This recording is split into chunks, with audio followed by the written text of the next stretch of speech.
Joining us now is Kezia Noble, who has been described as the world's leading female dating expert for men. She's also written a book. It's called The Noble Art of Seducing Women. With Vanessa Feltz spotted on a cosy date with Tinder's most eligible bachelor, wow, and who is 29 years her junior, no less, we'll be delving into age gap relationships. Good evening, Kezia. I mean, Kezia, do you think actually Vanessa Feltz having a big fat pay packet might help things along a little bit? It does help, but gradually a lot of younger men are going for older women. I know that from experience. But I give advice for men more than women. More than women, yeah. And then what advice would you, if you were looking to get into a relationship with, I mean, you say an older woman, they'd be very intimidated, surely, young men, by older, successful women. Yes, that's true, but a lot of younger guys are now finding it harder to talk to girls their own age. They're just sort of looking at their phones all the time. Everyone has very unrealistic expectations now because of social media and dating apps. So a lot of guys are starting to prefer to go out with older women because they're actually finding it easier to talk to them. And yeah, there's obviously some other things going on there, probably mummy issues and things. Well, I was going to ask, do you think that young women have unrealistic expectations or, are being too brutal on young men? And is that why they're going for the older ones? Yes, that's the feedback I'm getting from younger men, especially my younger clients. Yeah. They're saying that it's just they can't afford. A lot of it's very materialistic now. They can't afford, even to own a property now. Yeah. They're struggling. They're living like, it's like they're 25 years old and they're living with 5 other guys. So just bringing a woman back to the house is difficult. It's logistics. How reductive do you take it, though? Do you get a lot of young men coming to you saying, I just can't even bring myself to talk to a woman, like I don't know how to do it? Because, of, as you rightly identify, the social media age has captured especially the younger generation, right? They've never known life without the internet. Do you think actually the internet has probably killed off relationships with real people? Yes, 100%. So they're very over-reliant on dating apps. So they're not approaching women anymore. And not just that, but when you go on a dating app, you become very replaceable. You're suddenly putting yourself in that position where you're just one swipe away from someone else. But if you meet someone in real life, someone has to invest time in you to talk to you, and they get a clearer picture of who you are. So it's investment. It's like investment on both sides. Whereas a dating app's not so. It's more like just convenience. And so then, would your advice, Kezia, be to say to younger people, don't go on and on social media apps back and forth for months on end. Actually, try and meet the person as soon as you possibly can. Do you think that's the best way? See if there's a connection in person, being much more important than seeing if there's a connection via a dating app? Absolutely, 100%. And people should take a sabbatical from their dating apps, because when you don't have the dating apps, what happens is you're forced to go and approach women or men. So, Kezia, I have a question. Yeah, of course. So let's ignore the young people. They can sort themselves out. They're running around shopping malls in Milton Keynes. So what I want to know is, let's imagine that we're talking about older men. So let's say that they have got a child, they've been in a relationship, and let's say that for whatever reason, that relationship is broken down. See, I'm a comedian. I know a lot of men. A lot of them are my friends, and a lot of them are single. And they want to date, and they just don't know how to go about it. What kind of advice, what are like your top 3 tips would you give to a man who's already been married, he's divorced, he's maybe got a child? How does he get back into dating? OK, so in those cases, I would still say, because we have a lot of clients who are older guys, is still go to bars, go to clubs, go to the traditional way of meeting women, but also have dating apps as an extra, Oh, OK. So you don't want to be over-reliant on dating apps, because at the end of the day, you are going to have to meet that woman and engage with her and talk to her and make her laugh. And if you've just been hiding behind an app for years, you're not going to have those skills. Those people skills are just not going to be sharp. So they've got to meet more people. They've got to get out there and talk to women like anywhere. Like if she's on her way to work. I ended up with like 2 boyfriends because they chatted me up in the park.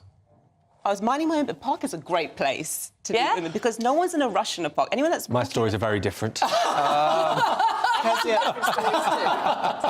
Kezia, what about work? Because we have seen a recent case where I think it's a Leicester City women's team manager has been sacked because of an alleged workplace relationship. Are workplace relationships ever a good idea? Yes, they're a brilliant idea. But not in this case. They are a brilliant idea, OK? The consequences, unfortunately, this is a new thing, OK? I love an office romance. They're slow burners. Yeah. It's so much more exciting than, you know, just meeting someone in a bar or a club. It's a slow burner. You think, oh, suddenly I'm having feelings for this person. And if someone's coming along saying, no, not on my watch, guess what? You're back to the dating apps. It's just trying to stop. I honestly believe that they're trying to stop people meeting in the sort of old-fashioned way. But when it's a manager with a player, is there not a power dynamic? There is. Is that a problem? It can be, but there can be a problem at any, you know, in any kind of relationship. But yeah, but I have dated guys who were like my superior at work when I used to have an office job. I think it was fine. But obviously, if they start giving you benefits and they start giving you promotions over other people, that's wrong. Yeah. Can I ask, and it's related to that, do you think it's acceptable or legitimate to be attracted to someone because they've got a lot of money? Because in reality, that is something we think about when you're looking at people. Do you think, you know, dating an older woman because they've got money? So money, OK, so that's like the byproduct money. So most people who are wealthy, most people, it's because they've, you know, they are determined, they have a lot of self-belief, a lot of confidence to make that money, OK? So they're quite dynamic usually. So it's what's indicative of the money that's attracted to people, to But women. some people just marry rich families because of the name. That's not because they're dynamic, is it? That's because they come from a wealthy background. They've inherited wealth. Yeah, and you've got also some guys who've just worked hard, but they don't have the charisma and they haven't, you know, got that sort of dynamic I was talking about also. And guess what? A lot of those guys struggle. They can get the woman's interest to begin with because, like, oh, he's wealthy, and then she starts talking to him, and she's like, oh, he's got no game, basically. He's got no Kezia, chat. I'm struggling at the moment. Maybe you can give me some dating Are you on advice. dating apps? First question. I am, but I've actually got... that's your answer. Hold on. I've got a Everyone I know question. who's not on dating I've got a apps is question, doing well. I've got a question about speaking to someone who I see in the gym who I find attractive. Oh, I've got... How do I go about doing that? OK, so with the gym, OK, it has to be slowly. If you go up to a girl in a gym, just ask her out, you're going to get a reputation for being, you know, the gym sleazebag. Okay, you're not a sleazebag, that's the reputation. No, we have heard that, I'll be honest.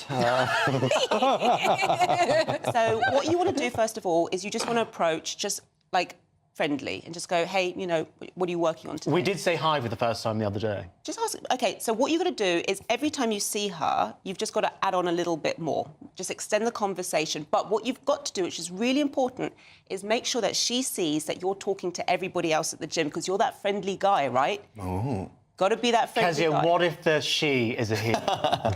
Same principle, absolutely same. Yeah. Right, OK. Well, I'm gonna use that advice. Yes. Definitely. But where does a man's sense of self-worth come in? Because at the moment we've talked about...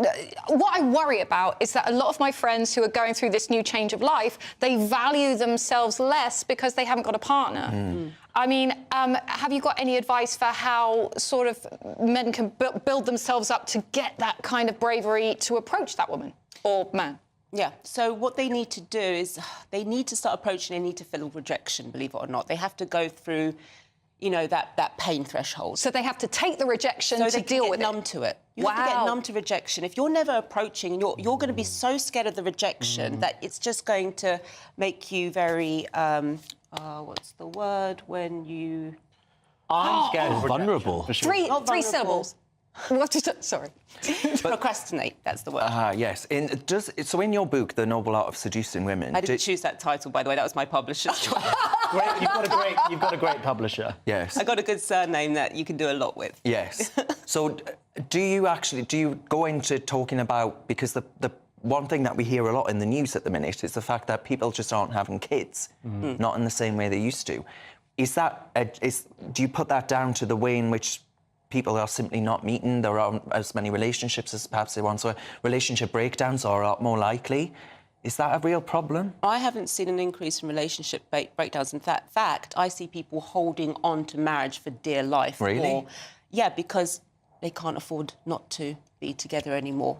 I think there was a point where you could, you know, I think you could divorce and you could think, oh, I'll get my own flat. You had that flexibility. But now I've seen a lot of people stuck together, like, and in very unhappy marriages, more so because they're like, I can't afford to rent anywhere, or I can't, afford a mortgage on my own. That's one thing. But also people are terrified of being alone. Terrified. Yeah. Well, it's fine, to be honest. But can I... benefits. You talk, obviously, you focus on men. Obviously, men, what they can watch online and what they grow up thinking is a normal romantic life is very different to reality. Do men have a problem with unrealistic or distorted expectations of their private romantic lives?